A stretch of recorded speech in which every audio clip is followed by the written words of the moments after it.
Hello, magandang umaga sa inyo mga guys. Ngayon may bago na naman tayong topic na i-discuss. So maganda to mga guys. So gumawa ako ng RFID attendance with SMS para sa school.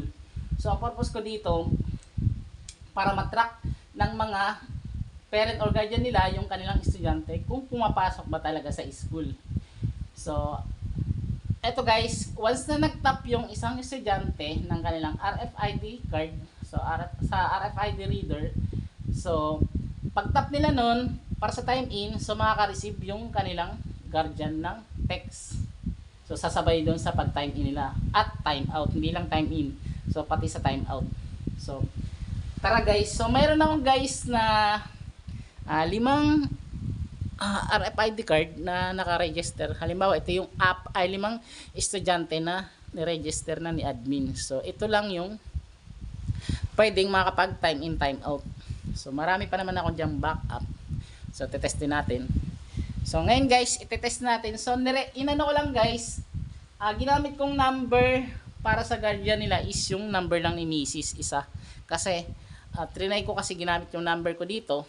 So ginagamit ko kasi yung cellphone ko pang yan nga pang kuha ng video dito para i-demo. So nag-cut yung mismong video ko. So kay Mrs. na number na lang muna yung ginamit kong para makapag-receive ng SMS. So ang isa-sample ko dyan guys, kunwari yung anak ko guys is pumapasok sa school, hindi alam ng anak ko na once na nag-tap yung anak ko ng RFID card doon sa RFID reader, magsisend sa kanyang mama ng text. So kunwari hindi pinaalam ng school.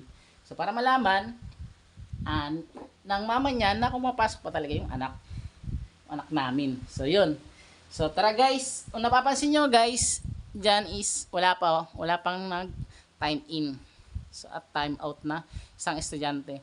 So pwede to guys ilagay maglagay ng monitor doon sa guard, kung sa school nyo ay may guard. Bago pumasok yung estudyante, magtatap muna ng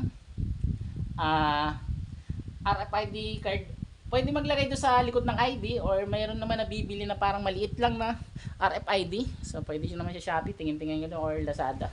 So pwede ilagay doon sa likod ng ID nila. So naglalaman naman yung number yung RFID na yun. So yun guys. So tara guys, so maglagay na lang ng monitor doon sa guard, at yun nga, maglagay na lang din ng RFID reader, tapos magtatap na lang yung mga estudyante. Yun guys, tara na guys, simulan natin. So ito guys, ito nga guys yung limang card na naka-register tong isang number lang kay ma'am, sa anak namin, isang lang ay kay Mrs. sa number lang ni Mrs. yung naka-register ng number for guardian. So dito sa limang card na to. So para sa kanya malaman natin kung nare-receive ba ni Mrs. yung text. So test lang natin guys So ngayon guys, itatap ko na to yung ID ko, narito yung RFID card ng anak namin. So makaka-receive dapat si Mrs. ng text pag tap ng anak namin. So ito guys tap ko na guys. So ayan, wait lang natin guys. Yan guys, napag-type in check natin. Ayan guys pumasok yung text. So ayan guys, pansin nyo guys, good evening Mrs. Mr. and Mrs. Ayan yung pangalan ng estudyante, tapos ipapaalala doon yung ipaalala doon sa kanilang guardian na pumapasok yung talagang anak, makaka-receive yung walang lusot, di ba guys, para ma-track din ng kanilang magulang kung pumapasok talaga, kung nagkakating o gano'n, di ba? Kapag hindi siya nakapag-time in sa school, it means mangamba na yung magulang nun. Siguro hindi to pumapasok kasi hindi ako nakaka-receive ng text ngayon kunwari alas 7 pasok niya, ba't kunwari ni Mrs. kung anong oras pasok na anak niya, tapos alas 7 na wala pa rin hindi pa rin siya nakaka-receive ng text, di ba guys? Ang ganda nun guys. So matatakot din yung estudyante na hindi pumasok. Siyempre mamomonitor na siya ng kanilang ng guardian nila, ng parent nila na pumapasok lang, hindi o nagkakating lang, di ba guys? So ayan guys, di ba? So ngayon guys, mag-tap pa tayo. Kay misis na number lang kasi naka-register sa guardian. So ayan, tap pa ako ng isa guys. Dapat makapasok pa rin dito kay misis yung na text. So wait lang natin guys. So ayan guys, may nag-time in ulit. Tingnan natin. Check. O ayan guys, so napansin nyo guys, di ba? So ang ganda guys, di ba? So nakaka-receive ulit ni si misis ng text sa pag-tap ng anak namin. Pero halimbawa lang yan guys ha. Iba-iba ay kunwari guys, pero isang number lang kasi ng guardian ginamit ko kay misis na number lang. So pwede naman iba-ibang ano. Depende do sa magulang ng estudyante na yan nag-tap. So isang number lang kasi nang ginamit ko sa lahat. So ay misis na number lang para malaman natin kung papasok talaga yung text sa cellphone. So ito guys, so ang gamit ko pala dito guys is semaphore for SMS. So yun guys, pwede kayo mag-abil doon. Hindi ko naman ni-endorse pero yun guys, yun lang yung sinasabi ko. So guys, step ulit tayo guys ng iba pa. So wait lang natin guys. So ayan guys oh. So ayan, check natin. So ayan, napapansin nyo guys, di ba? Tatlo na. So ayan guys. So tap ako guys ng pang-apat. So tap ko pa pang-apat guys ah.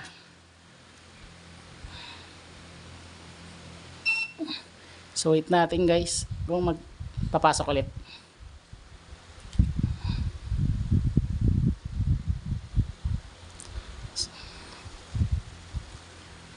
Ulit guys. So ay naka-register yung RFID. So check natin ito. Kaya pala hindi pumasok. So ayan guys. Tingnan natin kung makaka-receive ng text. So ayan guys, mayroon na naman na-receive si misis na text. So ayan guys, napapansin nyo mga guys, nag-i-scroll to mga guys oh. Ayan, yun yung picture ko rin guys. Ayan yan, i-scroll. Kung napapansin nyo mga guys, ba't kulay, dito sa background ng pangalan nila, tsaka grade, tsaka section is kulay green. So ibig sabihin yan mga guys, nakapag-time in pa lang sila pero wala pang time out. So try natin guys, i-time out guys ha. Time out natin guys. So titingnan natin yung magiging kulay nung yung kulay diyan. Tama, papalitan ng blue. So ayan guys, makaka-receive ulit ng text to guys. So ayan, nakapag-time out na siya guys. So makaka-receive ulit ng text to guys for time out. So ayan guys, naka-receive na ulit ng text si Mrs. So napapansin nyo guys, naging blue na yung kanya. Ibig sabihin niya guys, nakapag-time in na siya, nakapag-time out na siya. So yung iba, naka-time in pa lang mga guys. So yan, yun yung ginawa kong guys. So walang lusot yung anak nila guys sa school. Malalaman ng kanilang magulang na pumapasok ba talagang anak nila o hindi. So kapag hindi ako naka-receive ngayong araw ng message, ibig sabihin hindi ka nag-tap sa school, hindi ka pumapasok, kakating ka. So yun yung ano. So walang lusot. So marami kasi nagre-request sa akin na gumawa ako ng ganito. So yun, nagawa ko naman siya. So guys, pasok tayo sa admin. Explore natin guys yung admin.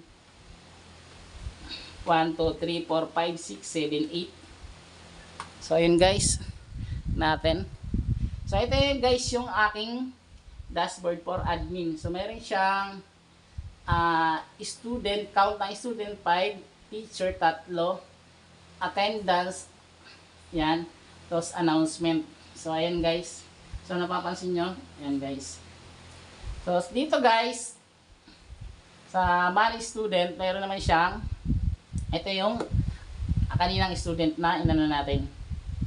So dito guys, ito yung mahalaga guys. Dahil sa semaphore is no need nang ilagay pa yung 0 sa umpisa na number. So rekta na 9. So 10 number lang. So yun guys. Tapos pwede ka mag-add ng bagong estudyante. So antay guys ng bagong estudyante para malaman nyo. So ito guys, ano lang guys ng bagong estudyante. So gamitan ko lang ng pick filer o pick filer to siguro.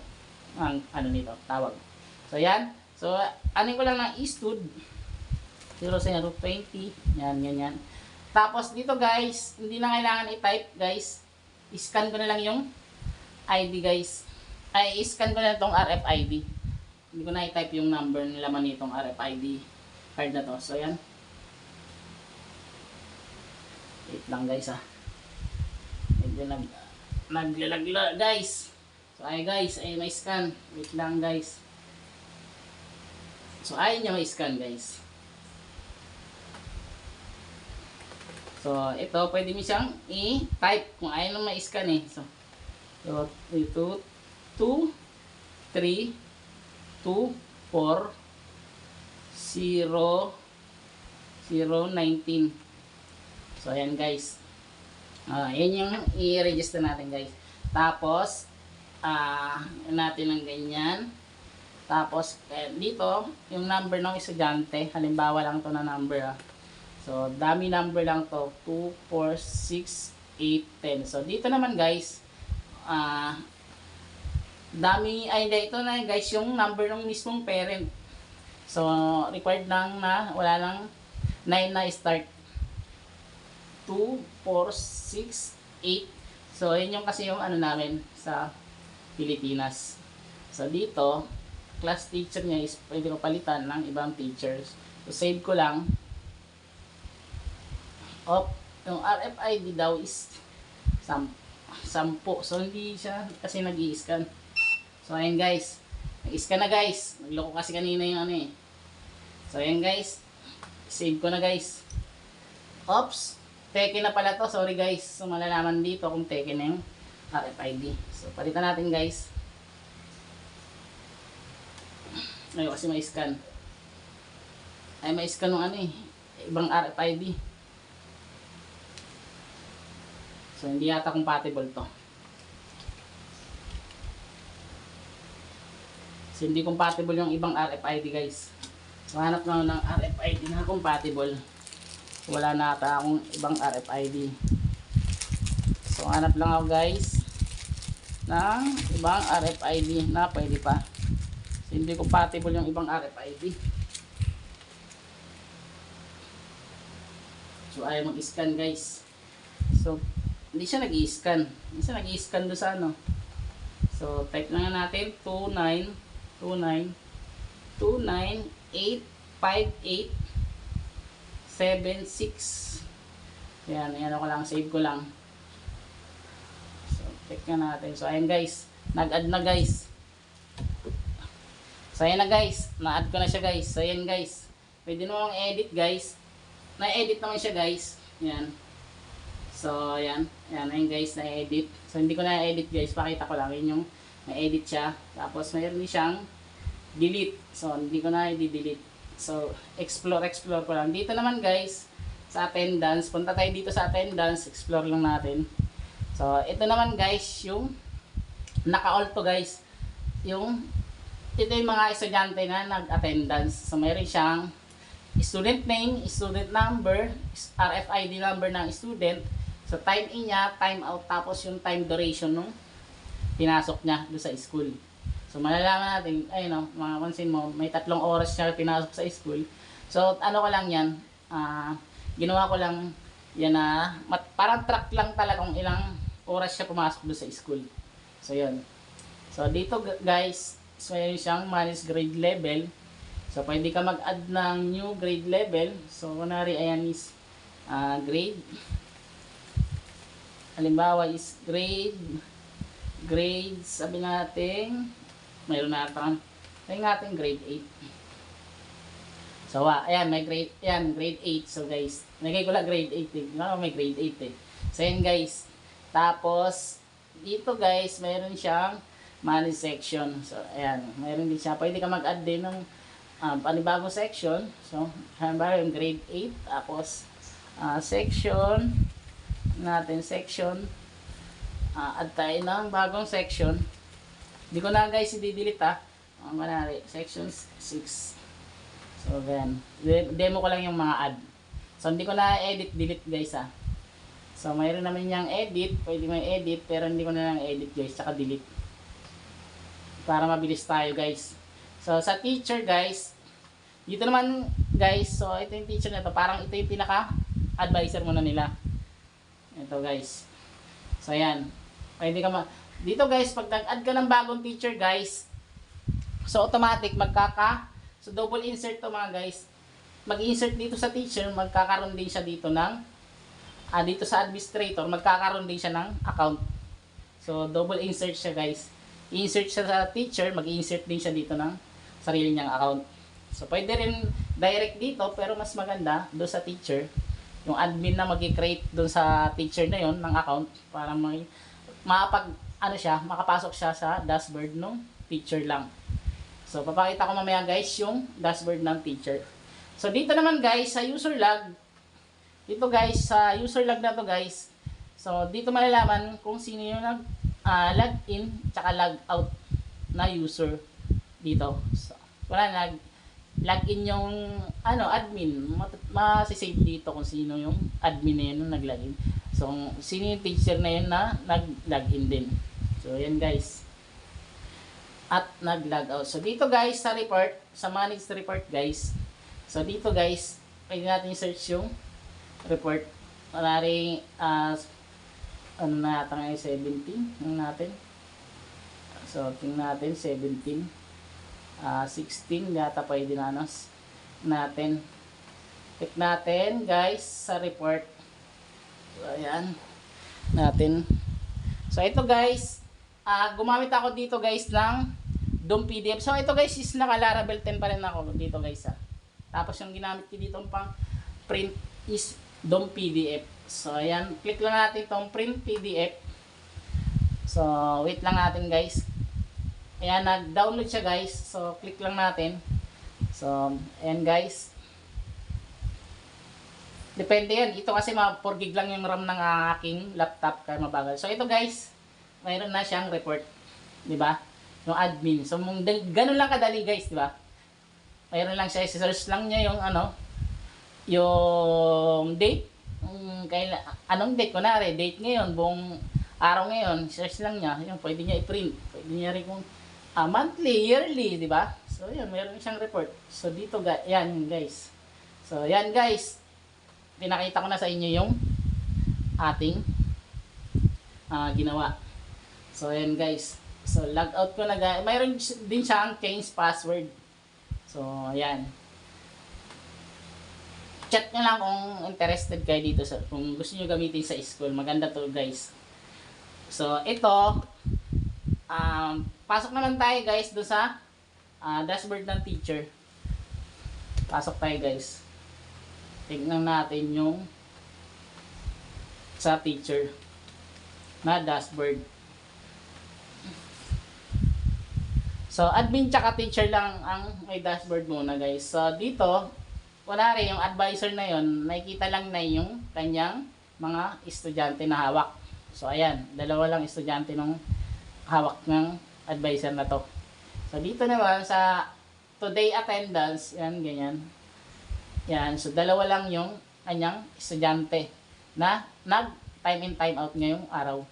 So dito naman sa teacher guys, so dito naman yung kanyang, makikita niyo yung teacher na yun, yung kanyang account, makikita nung ibang teacher o advisor yung account niya. So pwede niyang ma-edit yung sarili niyang account dito. Yan. Dito naman pwede niya ma-change yung kanyang password nga guys. Yan yan guys. So sana nagustuhan niyo yung aking ginawa dito guys. So yun nga guys. Di ba guys, ang ganda. So wala nang lusot yung anak ng wala nang lusot, hindi na mga ngamba. Ay, sorry mga guys. Doon pala may demo pa pala ako sa admin. So hindi ko pa pala demo. Pupasok muna ako sa admin mga guys. So admin. So hindi ko pa na-discuss yung 1, 2, 3, 4, 5, 6, 7. 1, 2, 3, 4, 5, 6, 7, 8. So may papakita lang ako sa inyo mga guys. Maganda din yun guys. Pasok lang tayo. Dito guys sa announcement guys, nalampasan ko to So dito sa manage announcement. So pinangalanan ko lang ng manage announcement. Kung gusto nyo advisory, SMS, bulk. So kinaganda nito mga guys, itong announcement na to, itong announcement na to mga guys, dito sa new announcement, so dito, napapansin nyo nga guys, andito yung mga number. So ito mga guys, dito makareceive kasi dami number natin, yung pinakadulo guys, yung nirelista natin. So dito yung, halimbawa, ito yung pangalan ng guardian. So katabi niya is yung mga number, no, number ng guardian mismo. So pwede nyo i-ano, pwede kayo mag multiple send do sa ano na yon. Kunwari, ano natin ng sample ng ano. Kunwari, mayroong good morning, good morning, good morning, good morning mga sir. Kunwari, sir, ma'am, mayroon pong exam mamaya ang anak ninyo po. Pinaalala ko lang sa inyo. So ito guys, yung isang picture na to guys, so pwede nyo ilagay multiple guardian number dito guys. So lahat lang ng number na inano ko dito, pinakita dito sa yung apat na number na to. So isa lang kasi number na isa lang kasi nilagay ko sa lahat ng parent tong apat to, isang number na pare-pareho. So pwede mo palit-palitan guys. So kay misis na number lang muna para matest natin. So ito guys, itong apat na parent na to is makaka-receive ng nilagay kong message dito sa text nila, sa cellphone nila. So yun guys. So dahil kay misis na ano lang, tanggalin ko muna tong tatlo, kay misis na lang muna yung ano. I-try natin kay misis. So ito guys, try natin kung makaka-receive si misis ng text. So tingnan natin guys ha. So ayan guys, wala pang. So send ko guys. I-send ko ngayon guys, malilobat na yung aking. Oops, invalid. Sorry guys. Ano kasi meron siyang yan lang muna. Ayan guys. So check natin guys kung makaka-receive si misis. So, wait lang guys ha. Ayan guys, tingnan natin kung makaka-receive si misis ng text. So ayan guys oh. Ayan guys oh. Dito sa baba. Ayan guys oh. Good, ayan yung nilagay ko kanina ng text sa iMessage guys. So nare-receive ni misis. Kung sino yung mga guardian naka-register dito yung number nila, makaka-receive lahat. Yun. Yung kung nilagay ko dito sa announcement, kung pinakita ko dito sa ayan, pwede kong multiple sabay-sabay sila makaka-receive. Yan dito. Yan, pang SMS bulk. Yan, guys. 'Di ba guys, ito yung bagong ginawa kong. So, yan guys. So, 'di ba guys? 'Di ba ganda guys? Pwede ko rin i-message yung parent na yun kung sakaling may nangyari sa school, yung anak nila may ginawa sa school. So, i-ano ko, papaanohan ko ng text yung kanilang guardian diyan sa announcement. Pwede din. So yan guys, sana nagustuhan niyo yung aking ginawa dito sa SMS ay attendance with SMS. Yan guys. So ayan guys, sana nagustuhan niyo yung aking demo para dito. So kung gusto niyo guys, pwede niyo akong i-chat dito. So maganda gamitin ito guys. Kung teacher ka, maganda ito gamitin sa estudyante nyo. Pwede mo rin dun sa school niyo. So sana guys, nagustuhan niyo ito yung aking demo para dito. Sana supportuhan nyo itong aking ginawang system. Maraming salamat mga guys. Thank you.